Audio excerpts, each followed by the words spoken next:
The rain hammered against the windshield as Maya sat in her Honda Civic, watching steam rise from the hood of the silver sedan parked 2 spaces away. She'd been about to leave the grocery store parking lot when she noticed the woman standing beside the disabled vehicle, phone pressed to her ear, frustration etched across her face.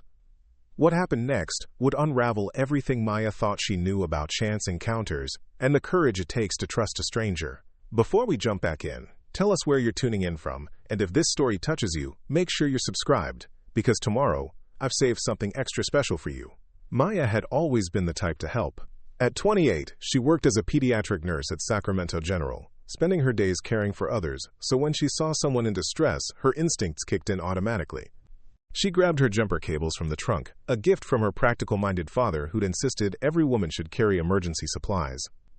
The rain soaked through her scrubs as she approached the stranded motorist. The woman was stunning in an effortless way, probably in her early 30s, with auburn hair that caught the dim parking lot lights even in the downpour. She wore a black blazer over dark jeans, and Maya noticed her hands were shaking slightly as she ended her call.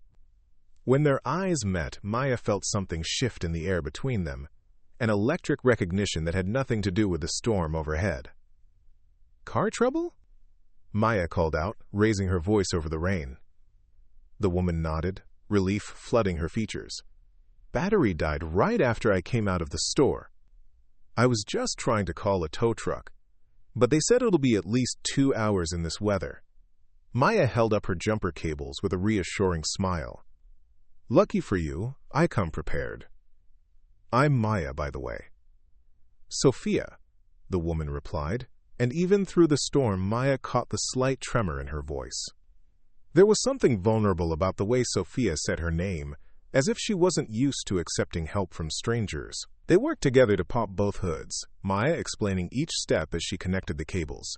Sophia listened intently, asking thoughtful questions about car maintenance, and Maya found herself drawn to the woman's quick intelligence and genuine curiosity. When the engine finally turned over, Sophia's face lit up with genuine gratitude. "You're a lifesaver," she said, then paused, studying Maya's face in the glow of the headlights.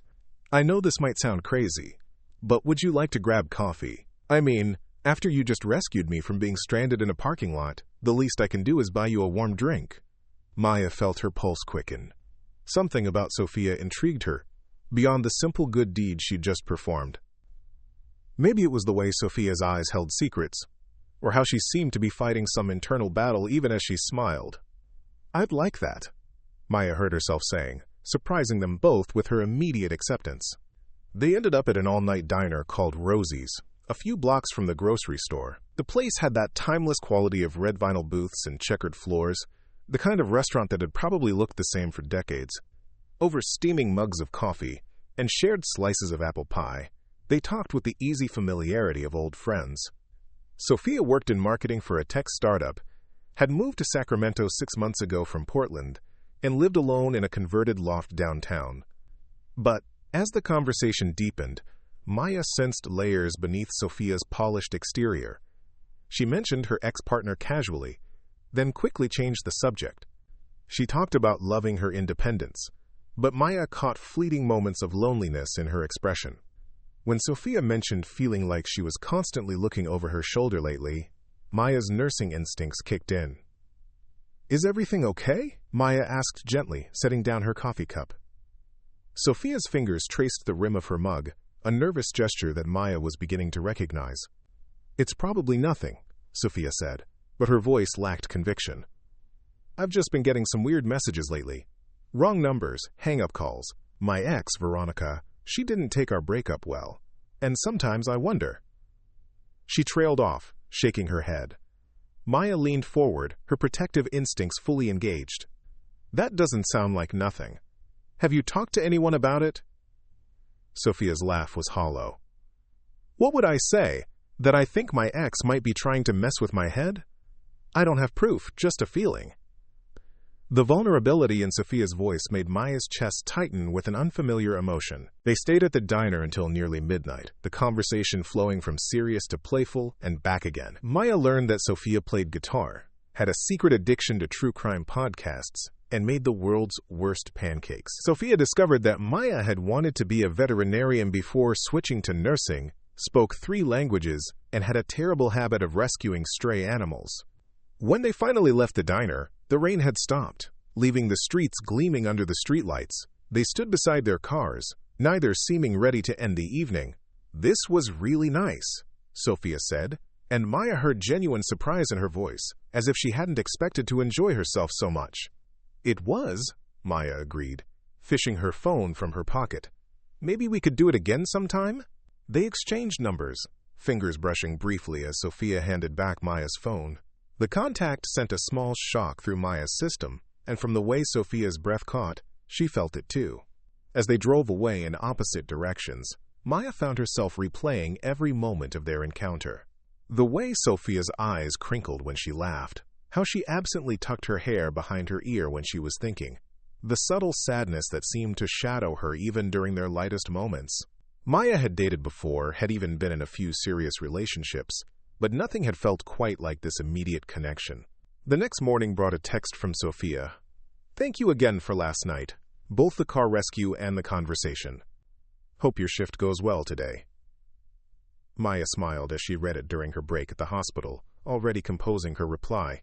They began texting throughout the day, sharing mundane details about their work, favorite coffee shops, weekend plans. By Friday, they'd made plans to meet for dinner at a small Italian restaurant Sophia had discovered near her loft. Maya found herself looking forward to the date with an anticipation that surprised her. She changed clothes 3 times before settling on a navy dress that brought out her eyes, then immediately worried she was overdressing for pasta. Sophia was already seated when Maya arrived, and she looked radiant in a cream-colored sweater that complemented her auburn hair.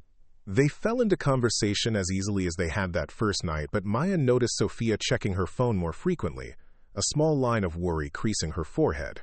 "Everything all right?" Maya asked during a lull in their discussion about weekend hiking trails. Sophia hesitated, then showed Maya her phone screen. The text was from an unknown number. "Having fun on your little date? Enjoy it while it lasts."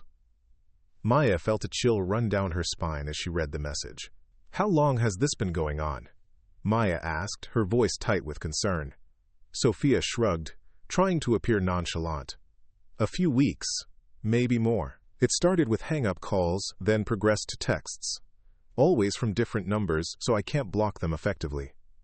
She took a sip of wine, her hand trembling slightly. "I'm probably being paranoid, but I think it's Veronica." Maya reached across the table, covering Sophia's hand with her own. "You're not being paranoid. This is harassment, and it's not okay." The warmth of Maya's touch seemed to steady Sophia, and she didn't pull away. "Have you considered going to the police?" "With what evidence?" Sophia asked. "A few cryptic text messages and some hang-up calls? They'll tell me to change my number and move on." The resignation in her voice made Maya's heart ache. She squeezed Sophia's hand gently. "You don't have to handle this alone," Maya said firmly. "Whatever's going on, we'll figure it out together." The word "we" hung in the air between them, loaded with promise and possibility. Sophia's eyes searched Maya's face, looking for any sign of doubt or hesitation. Finding none, she nodded slowly. "I'd like that," she whispered, and Maya felt something fundamental shift between them. They spent the rest of dinner planning practical steps. Maya suggested Sophia start documenting everything. Screenshot all messages, keep a log of calls. They talked about security measures for Sophia's loft, maybe getting some cameras installed. Maya even offered to help Sophia research local support groups for people dealing with stalking situations. As they walked back to their cars after dinner, Sophia seemed lighter, as if sharing her burden had lifted some of the weight she'd been carrying. "I can't remember the last time someone offered to help me fight my battles," she said, stopping beside Maya's Honda. "Most people hear about drama with an X and run the other direction." Maya turned to face her fully, noting how the streetlight caught the gold flecks in Sophia's brown eyes. "I'm not most people," she said simply. "And what you're dealing with isn't drama, it's harassment. There's a difference." Sophia stepped closer, and Maya could smell her perfume, something subtle and floral that made her want to lean in. "Maya," Sophia said softly, her voice carrying a weight that made Maya's pulse quicken. "I need to tell you something." Maya nodded, encouraging her to continue. That night in the parking lot, when you stopped to help me, it wasn't really about the car. Maya felt her eyebrows knit together in confusion. What do you mean? Sophia took a deep breath, as if steeling herself for a confession. My car was fine. The battery wasn't dead. I was sitting there having a panic attack because I had just gotten another one of those calls, and when I saw you in the parking lot, something about you made me feel safe, so I popped my hood and pretended I needed help. The admission hung between them, and Maya processed what Sophia had just revealed. Instead of feeling deceived, she found herself oddly touched by the confession. So you faked a car emergency to meet me? Maya asked, a smile tugging at the corners of her mouth. Sophia nodded, looking mortified. I know how that sounds. I'm not usually the type to manipulate situations, but I was scared and alone, and you looked like someone who would help. Maya laughed, surprising them both. Well, you were right about that. She reached out, tucking a strand of Sophia's hair behind her ear in a gesture that felt both natural and intimate. And for what it's worth, I'm glad you did it, even if your methods were a little unconventional. Relief flooded Sophia's features. Really? You're not upset that I lied? Maya shook her head. You were scared and reached out for help in the only way you knew how. I can't fault you for that. She paused, studying Sophia's face in the dim light. But from now on, no more pretending. If you need help, just ask. Sophia nodded, tears gathering in her eyes.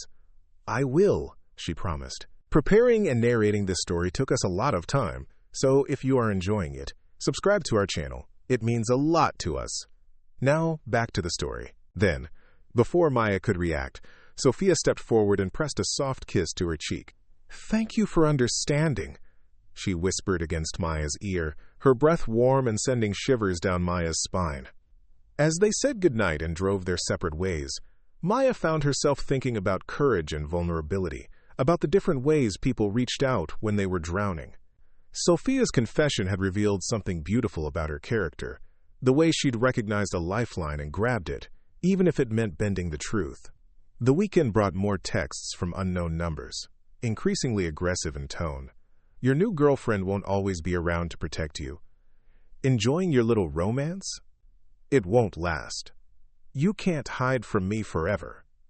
Maya watched Sophia's anxiety spike with each message, saw how she started checking over her shoulder constantly, jumping at unexpected sounds. Maya suggested they spend the weekend together, partly for Sophia's peace of mind, and partly because she found herself craving more time in Sophia's company.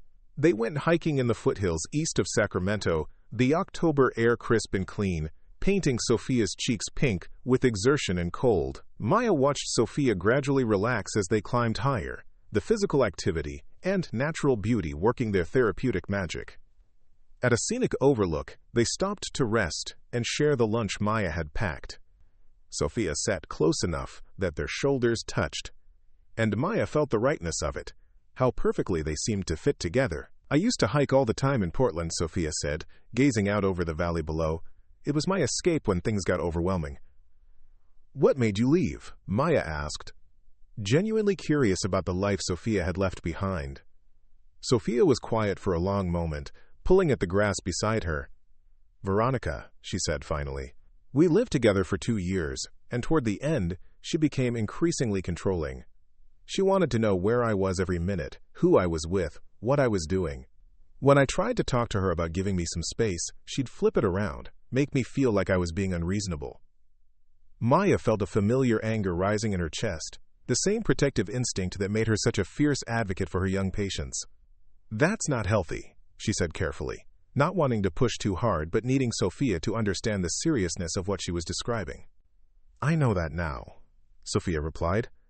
But when you're in it, it's harder to see clearly. She had a way of making me doubt my own perceptions, question my memory of conversations we'd had. I started feeling like I was going crazy. Maya reached for Sophia's hand, intertwining their fingers. You're not crazy, she said firmly. What you experienced has a name. It's called gaslighting, and it's a form of psychological abuse. Sophia turned to look at Maya, surprise and gratitude warring in her expression. "I've never had anyone validate my experience like that," she said softly. "Everyone kept telling me that Veronica was just passionate, that she loved me so much she couldn't bear to share me, but it never felt like love." They spent the rest of the afternoon talking about healthy relationships, boundaries, and red flags. Maya shared her own experiences with a controlling ex-boyfriend from college, how he'd isolated her from friends and made her feel small.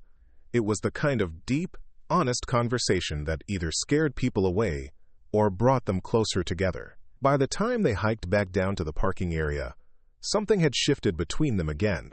The shared vulnerability had created a deeper intimacy, and Maya found herself fighting the urge to pull Sophia into her arms and kiss her properly.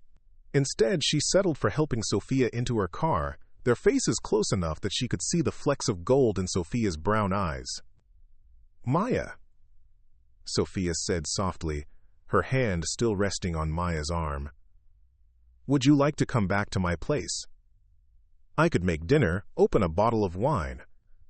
I promise I actually can cook, despite my pancake failures." Maya felt her heart skip a beat at the invitation. "I'd love that," she replied, meaning it completely.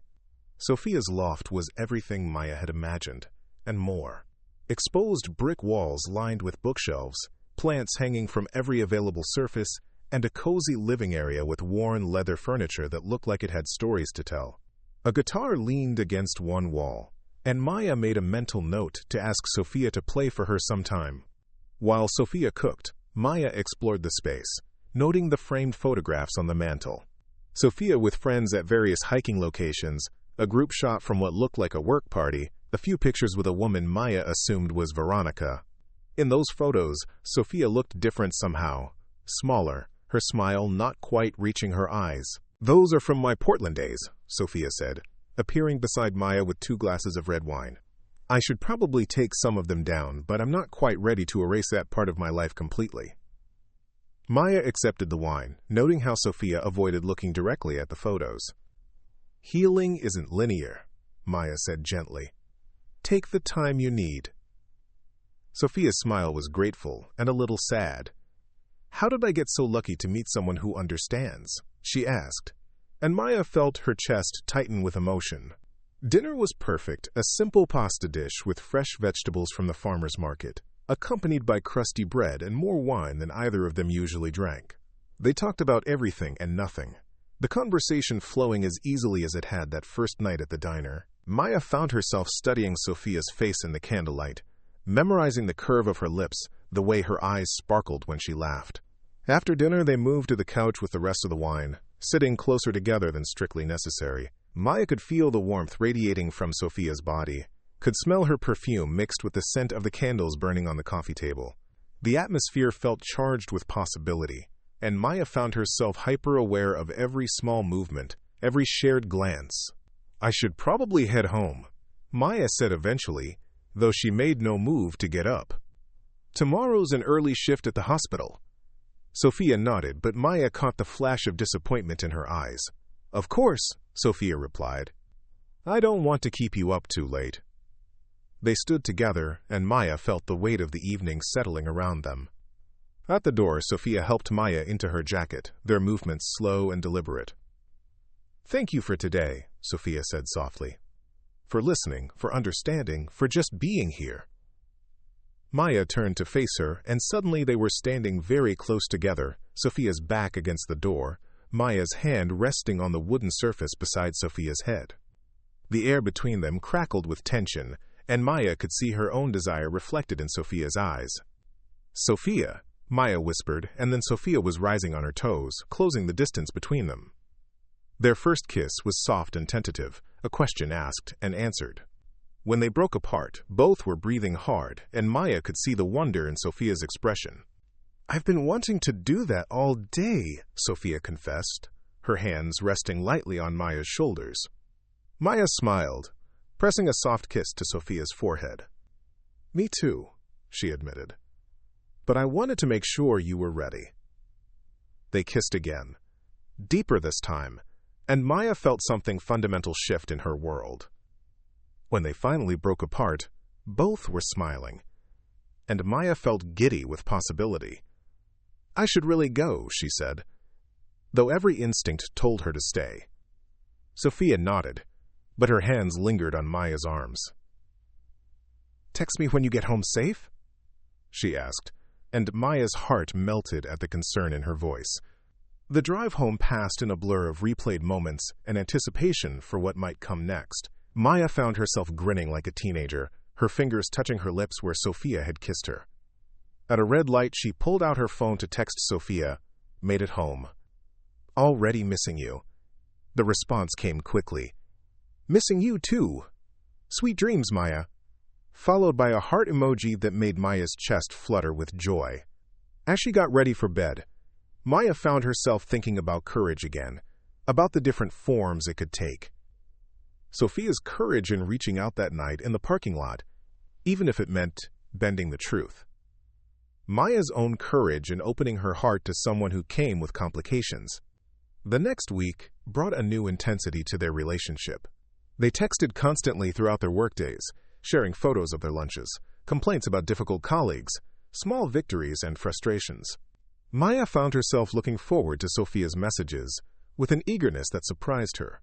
They had dinner together twice more that week, once at a sushi restaurant Sophia loved, and once at Maya's apartment, where she cooked her grandmother's famous lasagna recipe. Sophia was appropriately impressed by both the food and Maya's tidy living space, teasing her gently about her color-coordinated spice rack and perfectly folded dish towels. "You're very organized," Sophia observed, running her finger along Maya's perfectly alphabetized bookshelf. "It's soothing," Maya replied. "After dealing with the chaos of the hospital all day, I need my home to be a sanctuary." Sophia nodded thoughtfully. "I can understand that. My loft is organized chaos at best." They were settling into a comfortable routine when everything changed. It was Thursday evening, and Maya was just finishing her shift when her phone rang. Sophia's name appeared on the screen, but when Maya answered, all she could hear was heavy breathing and what sounded like sobbing. "Sophia?" Maya said urgently, her nursing instincts kicking into high gear. "What's wrong? Are you hurt?" The sobbing continued for a moment before Sophia managed to speak. "She was here," Sophia gasped. "In my loft. She was inside when I got home from work." Maya felt ice form in her veins. "Are you safe now? Where are you?" She was already moving toward the hospital parking garage, keys in hand. "I'm at the coffee shop downstairs from my building," Sophia said, her voice shaking. "I ran when I saw her car was gone, but Maya, she left things. Photos of us together, printouts of our text messages. She's been watching us." "I'm on my way," Maya said firmly, already backing out of her parking space. "Stay in public. Stay around people. I'll be there in 15 minutes. The drive to Sophia's building felt endless, every red light an eternity. Maya's mind raced with worst-case scenarios and practical concerns. How had Veronica gotten into the loft? How long had she been watching them? What did she want? She found Sophia huddled in a corner booth at the coffee shop, looking small and fragile in a way that made Maya's heart ache. Her hair was disheveled, her usually perfect makeup smudged with tears. Maya slid into the booth beside her, immediately pulling Sophia into her arms. "I'm here," Maya murmured against Sophia's hair. "You're safe now." Sophia clung to her, and Maya could feel the trembling in her whole body. "I don't understand how she found me," Sophia whispered. "I was so careful when I moved. I didn't tell anyone where I was going except my job." Maya held her tighter, her own mind working through the possibilities. "We need to call the police," she said gently. "This is breaking and entering at minimum, and with the harassment, they might take it more seriously now." Sophia pulled back to look at Maya, fear and uncertainty warring in her eyes. "What if they don't believe me? What if she denies everything?" Maya cupped Sophia's face in her hands, forcing eye contact. "Then we make them believe you. We document everything, we get security footage if possible, we build a case, but we don't let her terrorize you anymore." They spent the next hour in the coffee shop, Sophia calling the police while Maya held her hand and provided moral support. When the officers arrived, Maya was impressed by their professionalism and how seriously they took Sophia's report. They examined the loft, took photos of the evidence Veronica had left behind, and assured Sophia they would follow up on the break-in. The female officer, Detective Santos, was particularly thorough in her questioning. She had Sophia walk through the timeline of the harassment, documented every text message and phone call, and explained the process for obtaining a restraining order. "This is clearly escalating behavior," Detective Santos said. "We'll contact the Portland Police Department to see if there are any prior complaints or incidents involving your ex-partner." After the police left, Maya helped Sophia pack a bag. "You're staying with me tonight," Maya said firmly, brooking no argument. "And probably for the next few nights, until we can get better security installed here." Sophia looked like she wanted to protest, but the events of the evening had clearly shaken her resolve. "I don't want to impose," she said weakly, but Maya was already folding clothes into an overnight bag. "You're not imposing. You're accepting help from someone who cares about you." Maya paused in her packing to look at Sophia directly. "Unless you'd rather stay in a hotel?" "No," Sophia said quickly. "I want to be with you. I just don't want you to feel obligated because of my mess." Maya crossed the room to stand in front of Sophia, taking her hands. "This isn't your mess," she said firmly. "This is something that's happening to you, and you don't have to face it alone." The drive to Maya's apartment was quiet, both women lost in their own thoughts. Maya kept glancing over at Sophia, noting the way she kept checking the mirrors, the tension in her shoulders. When they arrived at Maya's building, Sophia looked around nervously, as if expecting Veronica to jump out from behind a car. Inside Maya's apartment, Sophia seemed to relax slightly. Maya showed her where everything was, gave her fresh towels and a spare key. "Make yourself at home," Maya said. "I mean that. Whatever you need, just take it or ask for it." Sophia nodded, still looking overwhelmed by the day's events. They ordered Chinese takeout and ate it sitting on Maya's couch, the television providing background noise neither was really paying attention to. Sophia picked at her food, clearly struggling with appetite, while Maya found herself stealing glances at her guest, noting every small sign of distress. "I keep thinking about how she got in," Sophia said suddenly, setting down her barely touched lo mein. "I changed the locks when I moved in. The landlord swore no one else had copies of the new keys." Maya set down her own food, turning to face Sophia fully. "Maybe she picked the lock, or found another way in. The important thing is that you're safe now." Sophia nodded, but Maya could see she wasn't entirely convinced. "What if she comes here? What if she followed us?" The fear in Sophia's voice made Maya's chest tighten with protective anger. "Then we call the police immediately," Maya said. "And I have pepper spray, a security system, and neighbors who know me well enough to call for help if they hear anything unusual." That night, Maya gave Sophia her bed and took the couch, despite Sophia's protests. "You need good sleep," Maya insisted. "The couch is comfortable, and I'll be right here if you need anything." Sophia looked like she wanted to argue, but exhaustion was clearly winning out over politeness. Maya lay awake for hours, listening to the sounds of the building, every creak and settling noise putting her on high alert. Around 2 in the morning, she heard soft footsteps and looked up to see Sophia standing in the living room doorway, silhouetted against the hallway light. "I can't sleep," Sophia said quietly.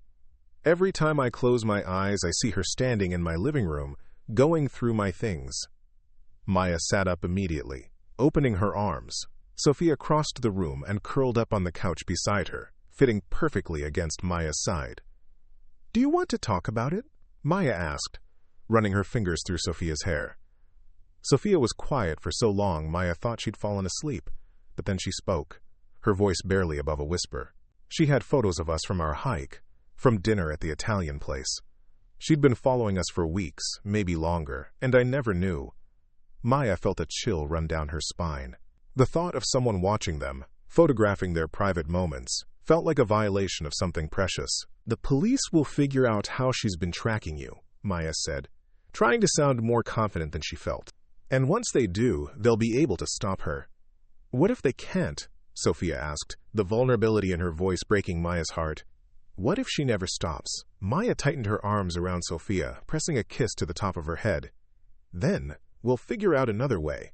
We'll move if we have to, change our routines, do whatever it takes. But we won't let her win." The next morning brought news from Detective Santos. The Portland police had confirmed that Veronica had a history of harassment complaints from previous partners, though none had ever pressed charges. More importantly, security footage from Sophia's building showed Veronica entering through a service entrance she'd apparently gained access to by following a maintenance worker. "We have enough for a restraining order now," Detective Santos explained over the phone. "And with the break-in and the evidence she left behind, we can pursue criminal charges if you want to press forward." Sophia looked at Maya, seeking reassurance, and Maya nodded encouragingly. "I want to press charges," Sophia said firmly. "I'm tired of being afraid." Maya felt a surge of pride at the strength in Sophia's voice, the way she was choosing to fight back instead of just endure.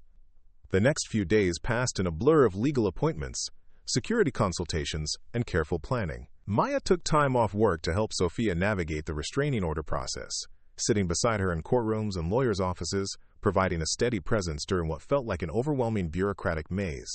They also worked on practical security measures. Maya helped research and install new locks on Sophia's loft, along with a comprehensive security system that would alert both Sophia and the police if anyone tried to enter unauthorized. They changed Sophia's phone number, updated all her passwords, and established new routines designed to make it harder for Veronica to predict Sophia's movements.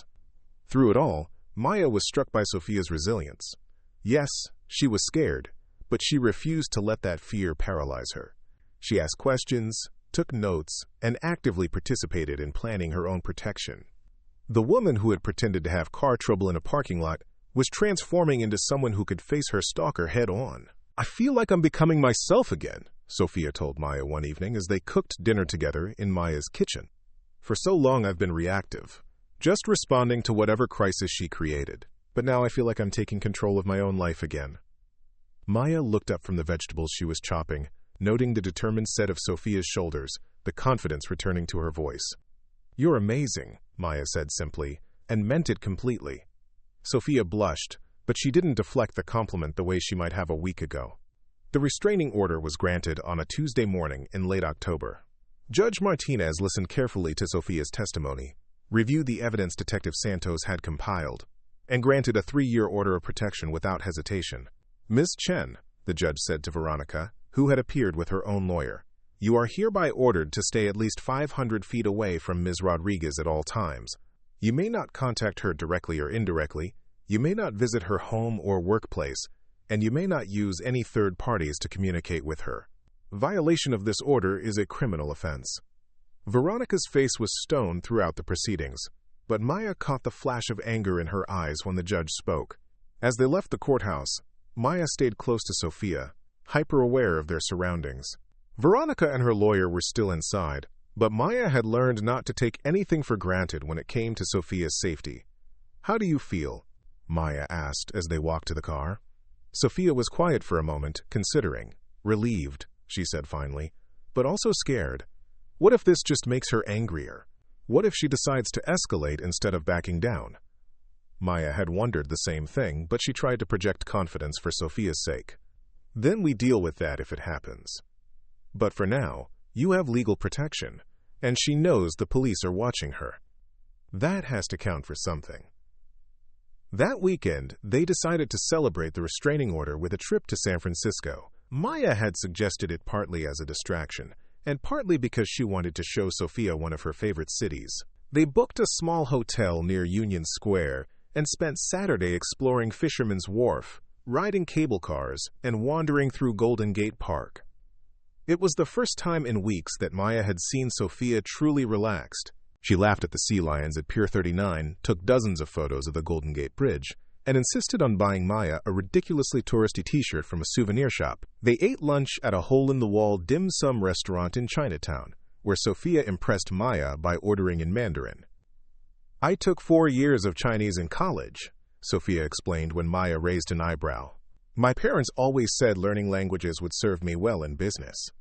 Maya found herself falling a little deeper in love with every new thing she learned about Sophia, every layer of complexity that revealed itself. That evening they had dinner at a small Italian restaurant in North Beach, then walked through the neighborhood as the sun set over the bay. The combination of wine, good food, and Sophia's obvious happiness had Maya feeling bold, and when Sophia slipped her hand into Maya's as they walked, Maya's heart sang. They were standing at a scenic overlook, watching the lights begin to twinkle across the city below, when Sophia turned to Maya with an expression that made Maya's breath catch. "I need to tell you something," Sophia said, her voice soft but serious. Maya felt her stomach flutter with nerves. "Okay," she said, turning to face Sophia fully. Sophia took a deep breath, as if gathering courage. "I'm falling in love with you," she said simply. "I know it's fast, and I know my life is complicated right now, but I needed you to know." Maya felt her heart stop, then restart at double speed. "Sophia," she began, but Sophia held up a hand. "You don't have to say anything back," Sophia said quickly. "I just needed to be honest about how I feel, especially after everything you've done for me these past few weeks." Maya stepped closer, cupping Sophia's face in her hands. "I love you too," she said, watching wonder bloom in Sophia's eyes. "I've been falling for you since that first night in the diner, maybe even since the parking lot." Sophia's smile was radiant, and when Maya kissed her, she tasted like wine and possibility and home. They made love that night in their hotel room, slow and tender and full of whispered promises. Maya had never felt so connected to another person, every touch electric and meaningful. Afterward, they lay entwined, talking softly about their dreams and fears, until dawn painted the sky pink outside their window. 6 months later, Detective Santos called with news that Veronica had been arrested for violating the restraining order. Maya watched Sophia exhale years of tension as the threat finally ended. That evening, as they sat on their shared balcony overlooking Sacramento, Maya realized their love story had begun with jumper cables, but would last a lifetime. Up next, you've got 2 more standout stories right on your screen. If this one hit the mark, you won't want to pass these up. Just click and check them out.